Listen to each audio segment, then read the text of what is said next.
Thanks for joining us on The Human Side of Animal Care, a podcast where we share stories and insight from people dedicated to helping animals. My name is Callista, my pronouns are she, her, and I'm your host. We cover a range of topics in veterinary medicine, animal welfare, wildlife rehabilitation, and more.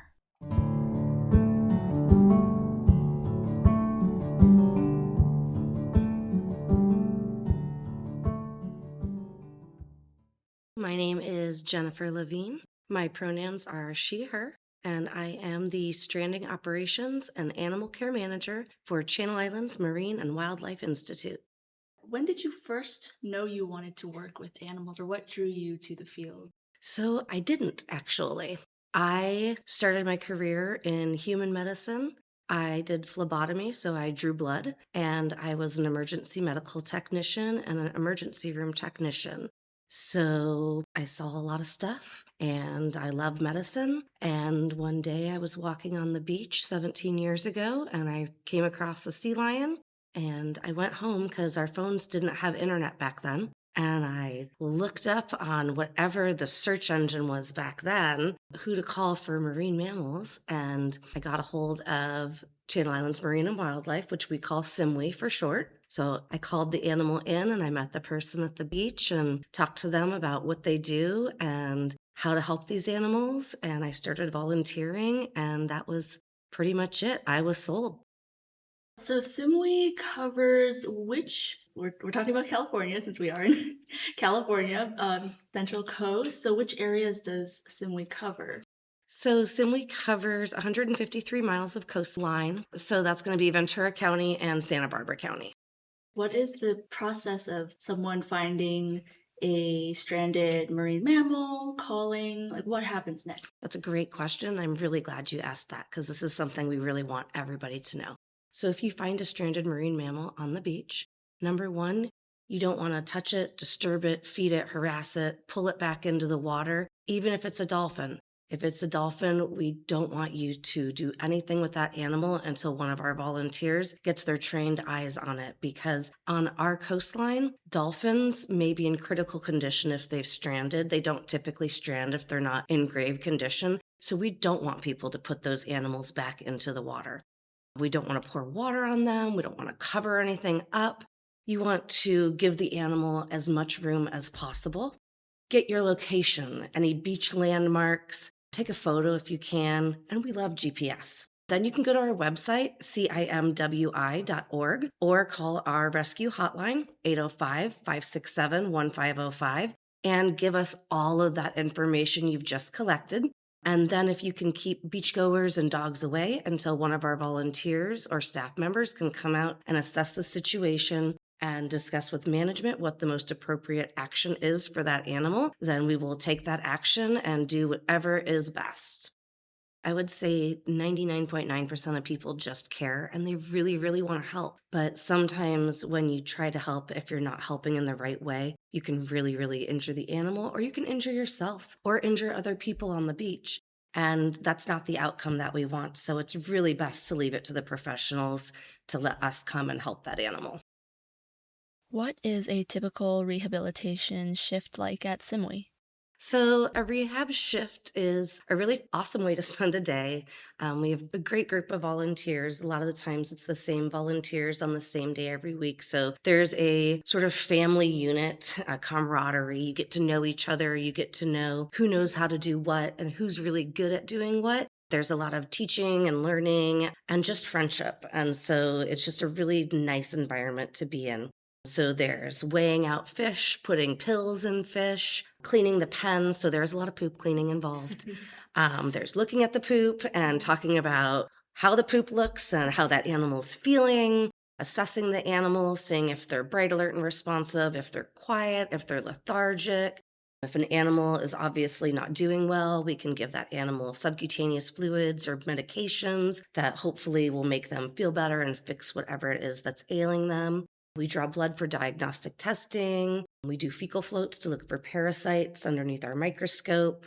We can do x-rays, ultrasounds, endoscopy. That's more veterinarians doing those sorts of things. But the regular general shift is the more hands-on animal care, tube feeding, and again, more cleaning. And then we don't have a maid service, of course. So we do a lot of our own daily cleaning of, sweeping up, taking out the trash, wiping things down, property grounds maintenance, that sort of thing, and then cleaning everything then up at the end of the day and preparing for the next day. So depending on the season, a shift can be a couple of hours or it can be 8 to 10 hours. It just really depends on the amount of patients. So, our springtime, when we're busy with a lot of the babies that were born the previous spring or over the winter and are now setting off on their own, those shifts are going to be a lot longer. In the wintertime, we tend to be a lot slower. So, it goes pretty quickly.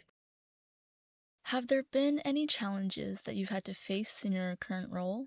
Challenges, yes, there definitely have been a lot of challenges over the years. One of the biggest challenges we face, like globally as a nonprofit, is funding.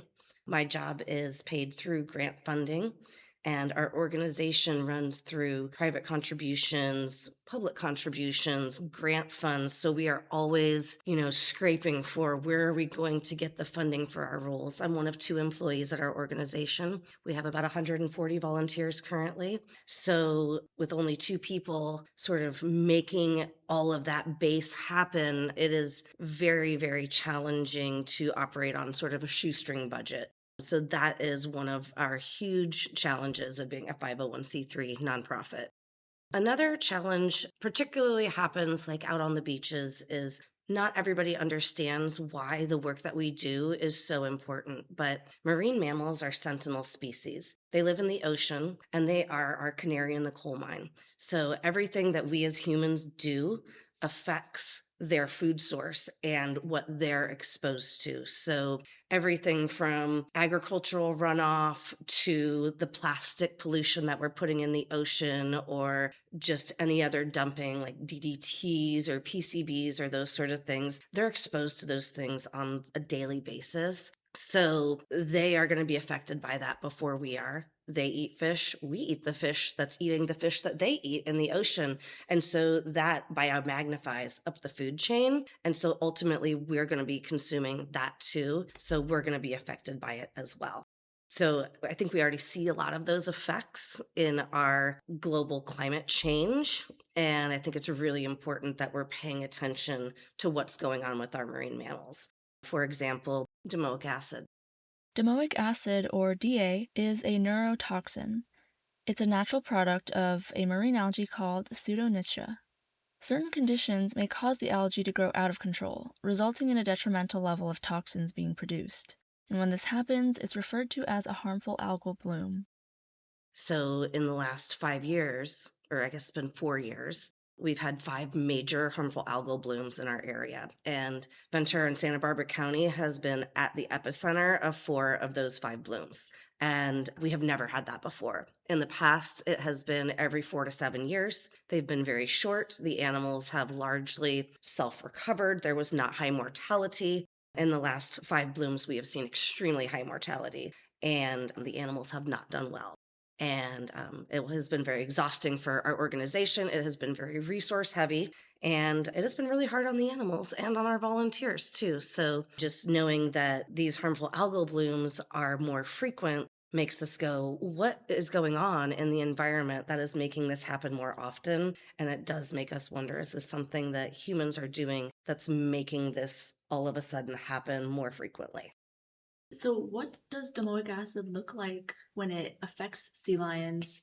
So, most of what we see are adult female California sea lions, and we've seen a handful of adult female northern fur seals too, which are a pretty rare species to see on the mainland here. So, we see what we call head bobbing and weaving, so it's very rhythmic, foaming at the mouth, vomiting, and head swinging, just their head swinging around and around, disorientation, walking in circles, bulging eyes, and just being completely out of it. In severe cases, which a lot of what we've been seeing in the last 5 cases have been grand mal seizures and cases of sudden death. It causes irreparable brain damage, so it atrophies the hippocampus. And in more recent years, they've discovered that it also causes what's called cardiomyopathy. So it causes changes in the heart muscle, which can lead to sudden death, not necessarily immediately, but we're seeing that days, weeks, years later in animals that have been rehabilitated and returned to the wild. And sometimes those neurologic signs don't go away. So then rehab centers are faced with making tough decisions about, is this animal even releasable into the wild? So domoic acid is a really difficult situation for everybody, especially the animals. What would you say would be the best part of your job? The best part of my job. I talked earlier about that I, was a phlebotomist. And sea lions or otarids, so eared seals, are blind sticks. So you can't feel a vein, you can't see a vein. You just have to know where the vein is and poke.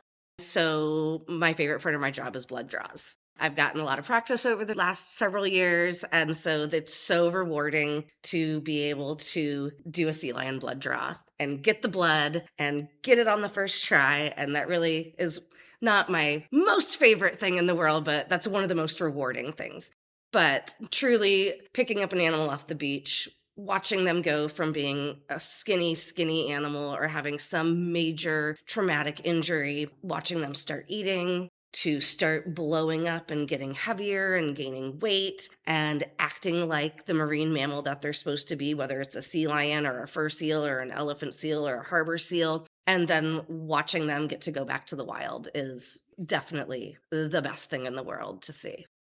Where do you generally release the patients that are rehabilitated? So we like to take our young sea lions out to the Channel Islands, so Santa Cruz or Santa Rosa Island, release them out, in the kelp beds and remind them they are wild animals and this is your home and this is where you live. Some of our bigger and older animals will release at a private ranch in Gaviota, especially elephant seals. It's really hard to lift a 200-pound elephant seal up and over the Island Packers boat. Island Packers is very generous, and they take our baby sea lions out to the islands for us. But the elephant seals don't love to sit in the kennel for as long as it takes to drive down to Ventura County. So elephant seals and adult sea lions go out on a beach, and they seem perfectly happy to do so.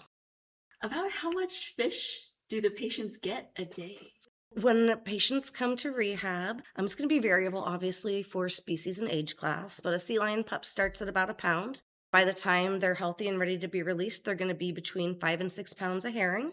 An adult, we're going to start at about 2 pounds, and they may eat between 15 and 20 pounds before they leave. Elephant seals, we start at about 3 pounds.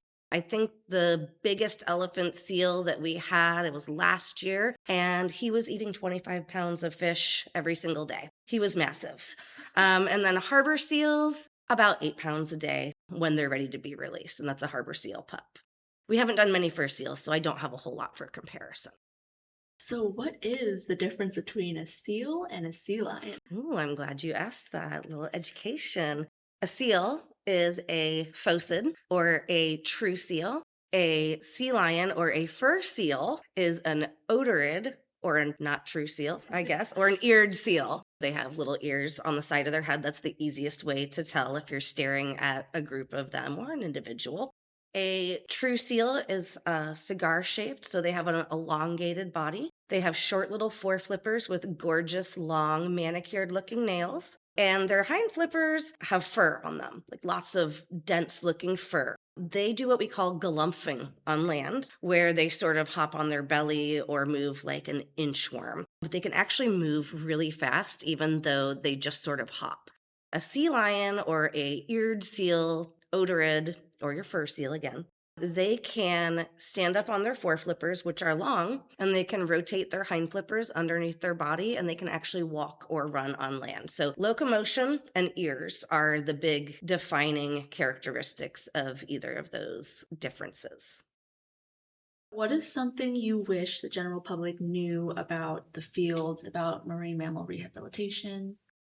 I just think that it's really important for everybody to know that being a good environmental steward, no matter where you live, is so important. Even if you live in the middle of Oklahoma, that Your R's, refusing, reducing, recycling, reusing. Doing those types of everyday actions is so important.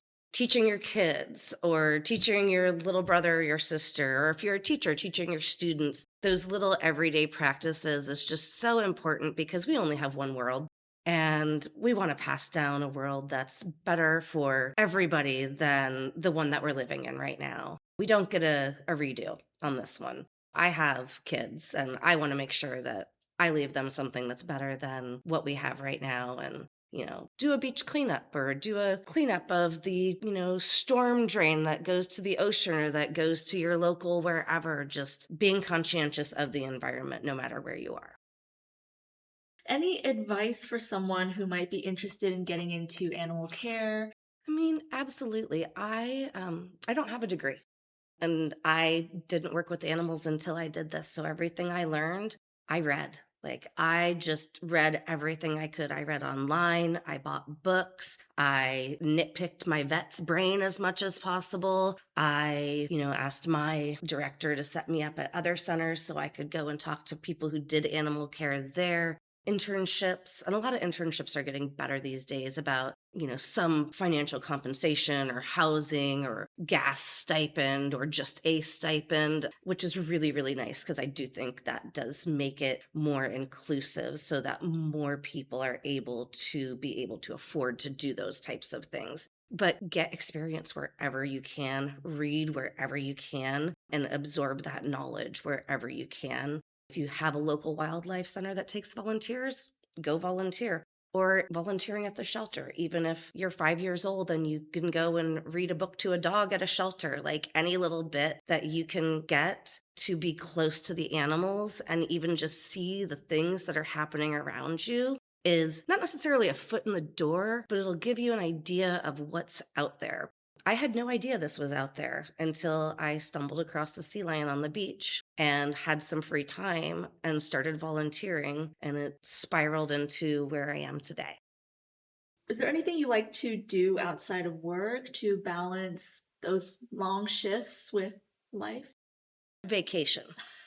I value my time at CIMWI, and I've pretty much devoted my life to this career and the organization. I've been with CIMWI since it was 2 years old, so they opened their doors. I mean, Ruth and Sam have birthed the organization. They are CIMWI, but I started with them 2 years after they opened their doors to animals, and it's been an amazing journey watching it grow, and I am very proud to have been a part of the growth, but I definitely value spending time with my family. I have a 21 and a 5 and a husband. And so just going to the park or going to the pumpkin patch or going to the swimming pool, just all the little things, or taking a boat ride or being lazy. But also, I like vacation a lot. But in this business, you can only take vacation in like August and September when you're slow. It's a little time of the year. And, spending time with my friends too, because I definitely do value that. And I'm on the PTA at my son's school now. So I have that. Although I don't know if that's balance or more work, but it is actually a lot of fun. Are there any cases that have stood out to you throughout your experience? There have been so many interesting cases. I mean, in 17 years, you see a lot. And it's not so many the individual cases for me, but it's the unbelievable things that these wild animals can survive. I mean, these massive abscesses, pyothorax, which means pus in the thoracic cavity, a heart encased in infectious material where you go, I mean, unfortunately, that animal didn't make it, but how did it even make it for that long to be rescued and us to take a look and go, oh my gosh, wow, this is not survivable, but how did you live for that long? We had an animal earlier this year we affectionately nicknamed Sharkbite, and she was missing a large portion of her abdominal fat from a shark bite, and we didn't think there's any way that she could make it. And she actually was she was released in June, and she was just recited today, looking amazing, happy as a clam in the Channel Islands harbor with the big pack of them at Kitty Beach. I mean, it is just remarkable what we intake these animals with, and we see them again after release if they make it through rehabilitation, because of course a lot of them are so critical that there's not much we can do, which is a sad part of rehabilitation, but at least we can give them a peaceful end to life. But I mean, cases like that, I was like, oh my God. I looked at her pre rescue photos and I was like, oh my gosh, she looks so good. And what a great success. And the fact that she made it is just so freaking cool. So, not one, but so many cases of animals that just beat the odds, and being wild is just wild. How do you know it's the same patient after you've released them? Oh, so we put a flipper tag on every single animal. So males are tagged on the left and females are tagged on the right. Do you remember why that is, Callista? Because the females are always right. I made you say it. Yeah, and there's actually a really cool database that one of the other Stranding Network members created. So whenever we see a tag, we can go in and input the information. And then, like, we knew it was our animal, but there were 3 other tagged animals there at Kitty Beach.